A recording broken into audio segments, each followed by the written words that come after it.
On the 14th of February 1871, in Launceston Station, Inveresk, the Launceston and Western Railway's first scheduled service departs the station. This historic moment marks the beginning of rail transport in Tasmania. On the 18th of July 1978, in Hobart Central Station, Macquarie Point, the train from Wynyard arrives, marking the final scheduled passenger service in the state and the end for the Tasmanian government railway system in the Apple Isle. This is Tasmanian mapping.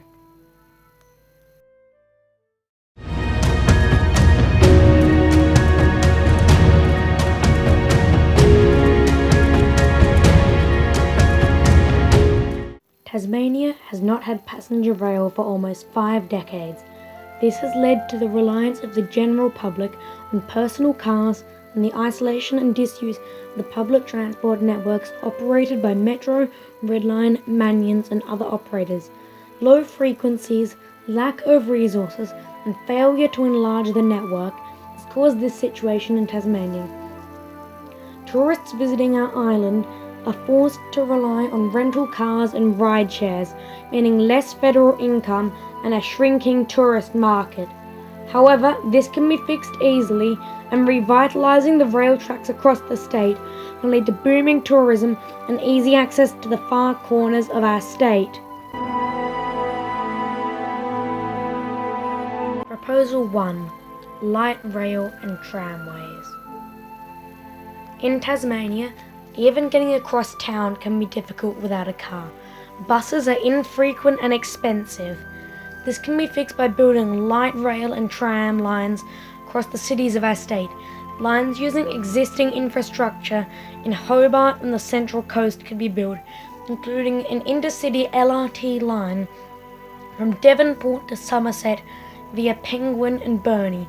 An already building movement calls for a suburban line from Mawson Point in place in Hobart CBD to Brighton in the northern suburbs of the city.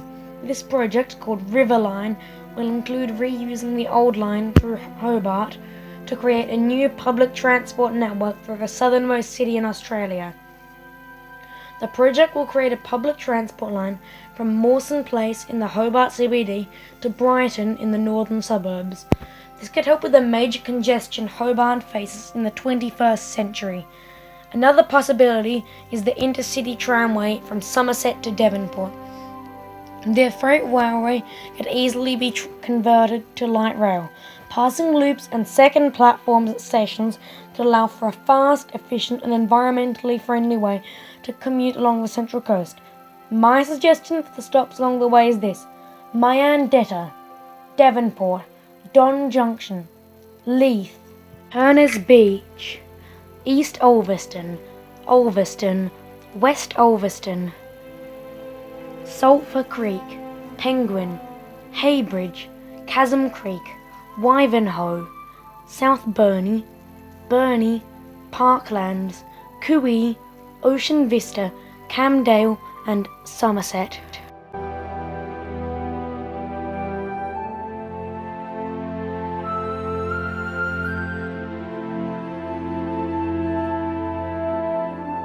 This could allow for a fast and easy and cheap way to get along Tasmania's central coast.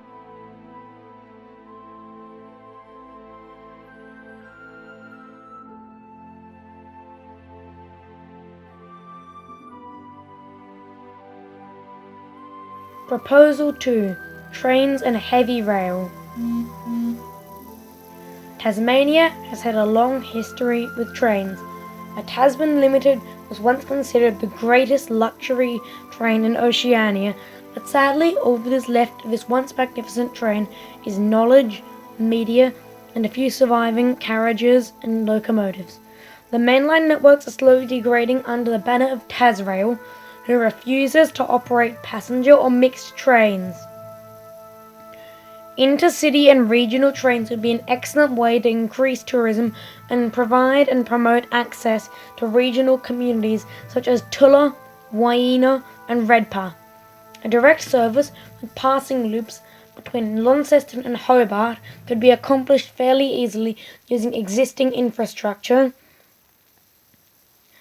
and also services up the Western Line to Wynyard via Devonport from Launceston and Hobart could also be set up. These three services alone would link approximately 70% of the population of Tasmania. But that is not all we can do. Running shuttle services down the Melba line, which would be extended back to Strahan and Zeehan and up the Fingal line, could be useful links to the population centres. Further extensions far in the future could include an east coast line from Hobart to Launceston, roughly following the route of the current Tasman Highway, and a line from Wynyard all the way to Smithton and perhaps even Redpath could happen in the far but foreseeable future. Sadly, if many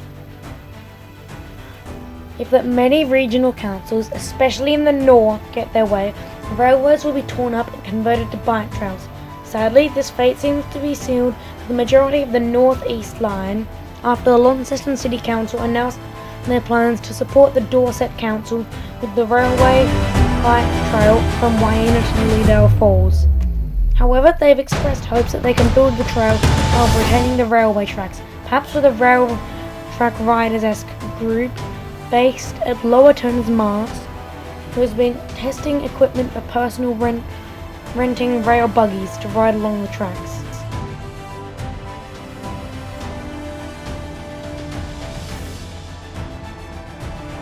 Proposal 3. Coach and Bus Rapid Transit (BRT) infrastructure.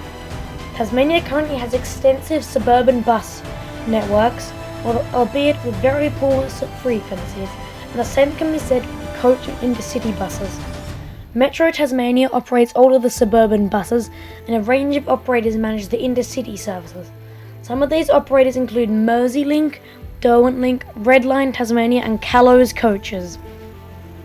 They, as private operators, charge high fares that generally push citizens to not use them and instead use their own personal vehicles.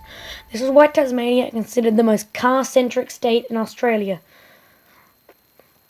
Firstly, installing a statewide government-owned business for running these services could help with both pricing and the issue of knowledge. Many Tasmanians will not use these services because they are suspicious of the companies running them, feeling they may try to scam them out of their money.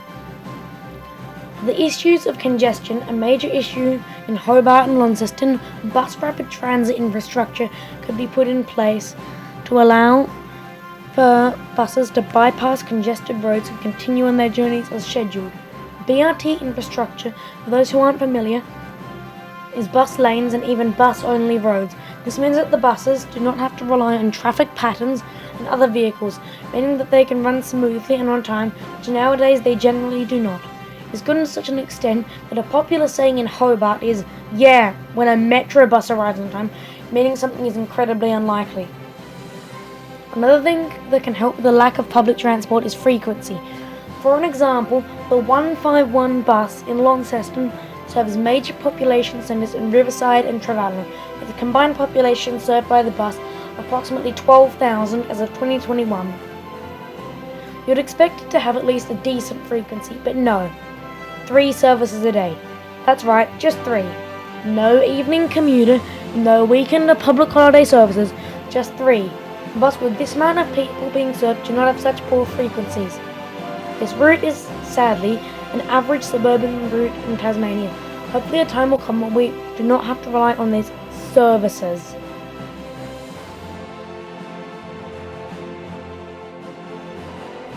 Now here we will experience some of the beautiful environment that these services will run through and see how that these places really do deserve this.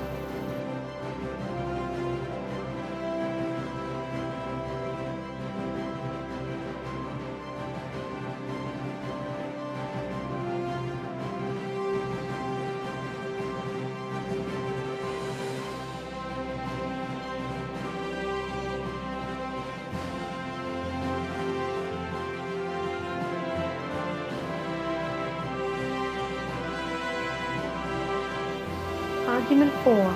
Transit-Oriented Development, TOD. Now we will enter in depth the social, economic and personal benefits of public transport. Firstly, social. When you catch public transport, you're in public. It's in the name. And, being in the public, you're entitled to interact with people around you. In the modern era, people will often find it hard to do this simple task, and this is an important step towards benefiting the people of the town, city or region they reside in. Humans should not have to sit there awkwardly as no one responds to their questions and greetings. Secondly, economic. With efficient public transport, people can feel that if they move there, they can get to any part of the city they live in at ease, cheaply. Cities like Sydney, Melbourne and Perth have boomed massively from this, so why not bring some of this spirit down to the Apple Isle? More people moving in has obvious benefits such as increased growth, lower housing prices and more economic growth. Tasmania suffers from low growth in population, so this can massively help out.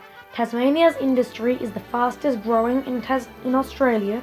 The transport will be needed for our island to fulfill its purpose, to become an island utopia, the crown jewel of Australia. Thirdly, personal benefits. Wouldn't it feel great to be able to walk a few minutes, arrive at a train or bus stop, know that within a few minutes there will be a vehicle here, built specifically for the government, for the people and for you? Then you could just hop on and pay some low fare to zip halfway across town or halfway across the state within a few minutes or hours.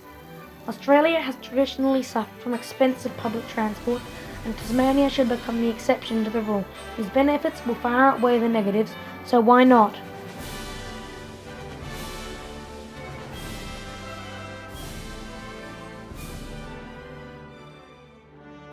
A popular argument against public transport, particularly trains, is that they damage the environment. This is wrong in many ways. Although they do damage the environment, trains, trams and the electric buses being tested in Launceston are far better than the diesel and petrol cars that are used normally.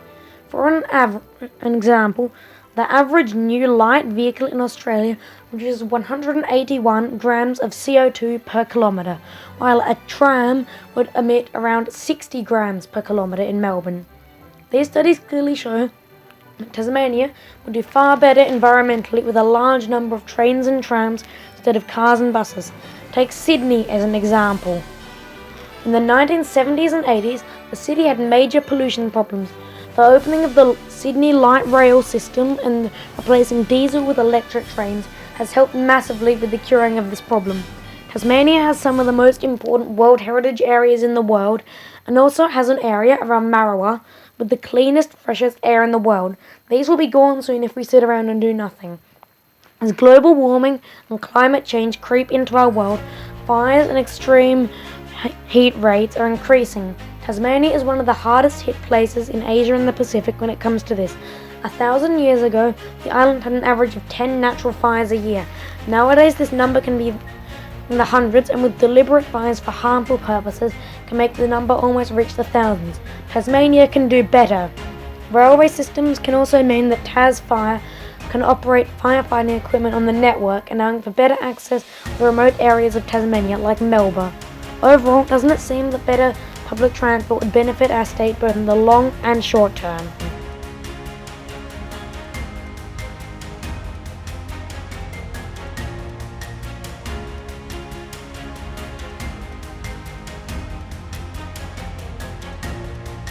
Travelling around Tasmania in the modern day is very hard, isn't it? Either rail transportation or bus rapid transport would strongly benefit the community, government and businesses. Trains can provide links to rural communities, trams can link the suburbs, and buses can branch off and service both, albeit with less capacity. Environmental damage can be slowed down, as well as congestion and antisocial behaviours. When you think about it, the majority of Tasmania's problems can be fixed in some way by introducing these transit systems. So this is my message to you. Go on, go out there, go into the wild, tell everyone you meet about this, about how public transport can benefit us all. Go on, go. And to those who already dream and hope of this, here's what I have to say in you. Go on, Riverline. Go on, save the North East Railway. Go on, Tasmanian Transport Museum. Go on, Railways of Tasmania. Go on!